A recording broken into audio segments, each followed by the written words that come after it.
What is up, fight fans? I am Jason Burgos for Sportsnaut.com, and I have the great pleasure of being joined by one of the very best lightweights of the 21st century. He's not just a Bellator legend, he's a former UFC title challenger, but he's also the closest thing to the new Captain America on the UFC roster, and that is who I consider to be Mr. Fight of the Year, and that is the one and only Michael Chandler. Senor Chandler, thank you so much for the time today. Dude, thank you for having me, man. And thank you for that intro, man. It's humbling. I appreciate it. Completely earned. I know we don't have a bunch of time, so I have a bunch of questions. I'm trying to get all of them down now. First, so of course, the big news that came out this week is your new partnership with Hiatus Tequila. You're going to be like an investor, obviously a face of the brand. So the first question that immediately came to mind when preparing for this conversation is, how many bottles of a Hiatus have you and your coaches gone through waiting for this dude, Conor McGregor, to get his life together and this fight to be made? Hey, I tell you what, it's definitely been some ups and some downs, and it's nothing that a little bit of hiatus won't fix. But man, it's been some ups and downs waiting for this fight, obviously. But that is why, this full 1 year hiatus for me has been it has been fruitful still. Obviously I want to fight. I'm constantly training. I want to get that fight booked, of course, but taking a year off of not getting, taking a ton of damage in these big fights that I've been in, spending more time with my family, working on things outside of just fighting, hiatus and other things as well. It's given me some good time to take stock in who I am, who I be outside of just fighting, outside of just being an athlete. So it's been fun. And then luckily I got other passion projects and things that I truly believe in outside of just fighting. I know you are a well-established businessman away from the fight game. It is interesting that you are getting into the tequila business because a lot of celebrities have gotten into this specific business, including The Rock, George Clooney, Michael Jordan. Is there something about this particular industry, this brand of liquor, that other celebrities seem to be gravitating to, or just it was just a unique business opportunity that came up that is like, yeah, this just fits me right now? Well, the funny thing was, it was not a business opportunity that was brought to me. It was not something that, I had to vet and look at because it was brought to me. A friend of mine introduced me to Hiatus, and he said, "Hey, man, I'm telling you, you got to try this Hiatus. It's the best tequila I've ever had. Plus, the people behind the brand, you just want to do some research. Tried Hiatus. I absolutely loved it. Bought a case, sent it around to all my friends, had people at my house, tried it. They all loved it. So obviously I was very, very intrigued. So I actually reached out to them, had one conversation with the founder, Christopher DeSoto, and I knew I wanted to be involved as much as possible, as much as he would let me. So we agreed that I would invest in the company, invest in Hiatus Tequila, to be an owner and a guy who was going to help be in the business and build the business, because I truly believe that it's the best tequila on the market. Now, with that being said, yeah, obviously tequila as a whole, the brand, or the the sector of the spirits industry that is tequila, is very, very fast growing. There's a lot of celebrities jumping into it, a lot of people standing up brand new brands and throwing it on the shelf and hoping that it sticks. For me, we reverse engineered it. I did it in a reverse engineered type of way, where it was started by a man who was a tequila connoisseur who spent 8 years living in Mexico, who wanted to create the best tequila, the way tequila was supposed to be created. And then I joined, instead of me starting my own and acting like I'm some kind of tequila expert, if you will, right? So I'm learning more and more. It's obviously, Hiatus is my favorite. And when I do want to kick back and have a hiatus with my friends, my family, right, we got the holidays coming up, so it'll be fun. We will be sipping on Hiatus Tequila. And man, I loved, like I said, I loved the passion behind the brand that it started with Christopher DeSoto. And I want to be here to facilitate and be there side by side with him to help get in as many glasses around the world as possible. Considering the businessman you are and the business-minded people you surround yourself with, that, has that helped in any way kind of like ease the just absolute frustration of how long this McGregor fight has taken to get made? Because, you're a guy that probably sees the big picture, understands one fight with him is probably worth 3 against a lot of other fighters. Or has there been times like in the last year where you're like staying really close, like, screw it, it's wasting a year of prime years of my career, let me go fight some top 5 guys? Yeah, I'm not going to lie and say there hasn't been moments of frustration, but I have to practice what I preach. I have gone on record and say, shame on you if you're an athlete and you only rely on that one fight paycheck. right? If you don't have the skills, or you haven't built the relationships, the relationship capital, if you don't have the entrepreneurial spirit to be able to monetize the platform that you were given, then really that's your own problem. It's not Dana White's fault. It's not Hunter Campbell's fault. All these other people where we want to point the fingers to. Now, obviously, there's a lot of differing opinions on that, but we don't need to get into that. But I have taken a full year off, and my ability to do good business with good people has everything to do with gumption, hard work, stick-to-itiveness, discipline, and reputation. If you have those things, if you refuse to be stopped, money will come to you in abundance, and business opportunities will come to you in abundance if you believe that you are deserving of them. And it took me a long time to create this kind of mindset.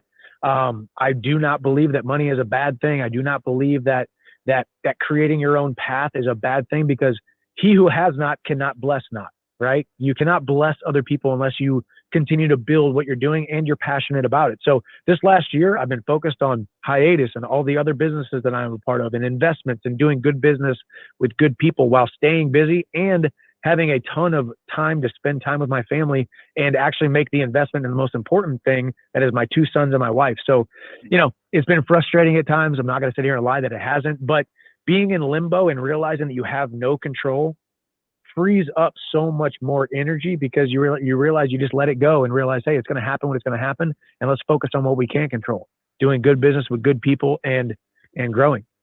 Is there like a drop dead point where it's like, hey, it's July 2024, you just turned 30 a couple of months ago at that point, and like a fight hasn't happened? Is that like, okay, look, I'm done, I'm moving on, I'm going elsewhere? Or has there been high level assurances, or maybe there's something contractually in there, the fight booking, that like, it's going to happen well before, say, July or August of next year? Yeah, I mean, I've got my own inside information that says, this fight is happening and it's going to happen by a certain time.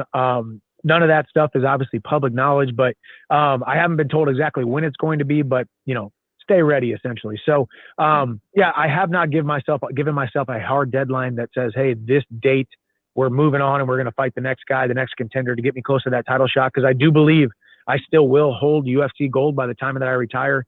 I do believe that's in the cards for me. I do believe this is a quick stop off to fight the biggest combat sports icon that the sport has ever seen.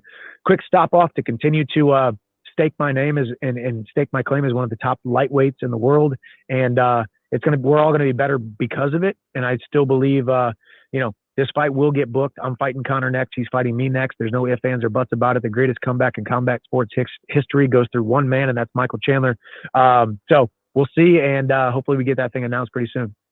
I think some fans may question why you would wait for this fight, lose a year of your career, because they don't really understand the business side of this sport. Explain to them why, losing maybe a couple of paydays that you could have had in other fights is worth it to fight a guy like Conor. And not just like on a money level, that's the obvious stuff, but for what it means for your brand recognition, sponsorship, social media reach, like all these other things that it comes with fighting one of the most famous athletes and fighters on the planet. Just let them know, because they don't get it. Yeah, no, I mean, from a business standpoint, it makes 100% complete perfect sense to wait for this fight. But the business sense aside, the money and the fame and the platform and all of that different stuff, the sponsorships and all the stuff that you mentioned, yeah, all of that stuff is 100% a shoe-in. This is the right decision to make. But for me, once I've already made enough money, once I've already gotten a big enough platform, once I've already gotten to the point where I could lay the gloves down today and retire and be fine for the rest of my life, I fight because I want to, not because I need to. So when you get to a point where you fight where you need to, you want to fight the biggest fights you possibly can. Battlegrounds of epic proportions. There's no doubt, no ifs, ands, or buts about it. Locking that cage door with Conor McGregor on the other side of a UFC octagon is the biggest platform that a UFC fighter ever dreams of.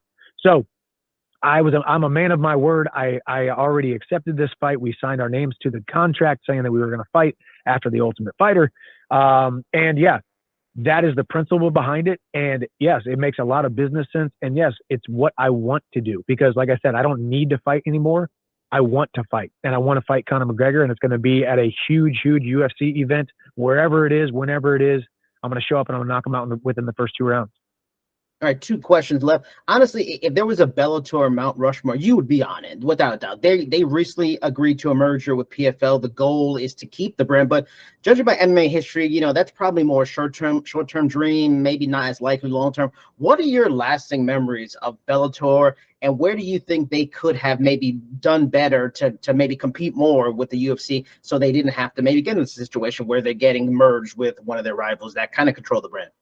The problem is the biggest thing is you have to make constant investments in your company. If you believe in your company, if I believe in Hiatus, we have to continue to make investments every single day. If I believe in the other companies or I believe in something, you have to make an investment in it every single day. It doesn't have to be money, but it has to be time, energy, resources, whatever it may be.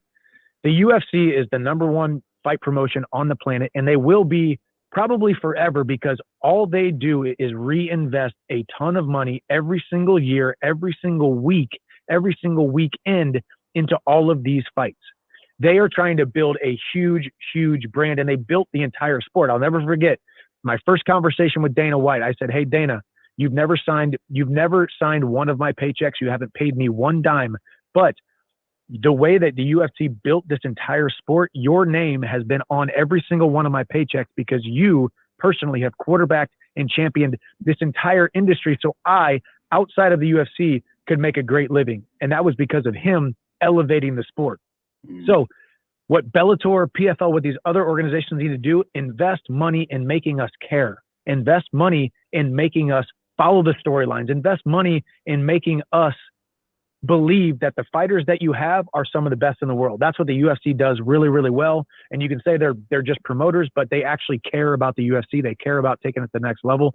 And, when it comes to Bellator, I remember my time there. I loved it there.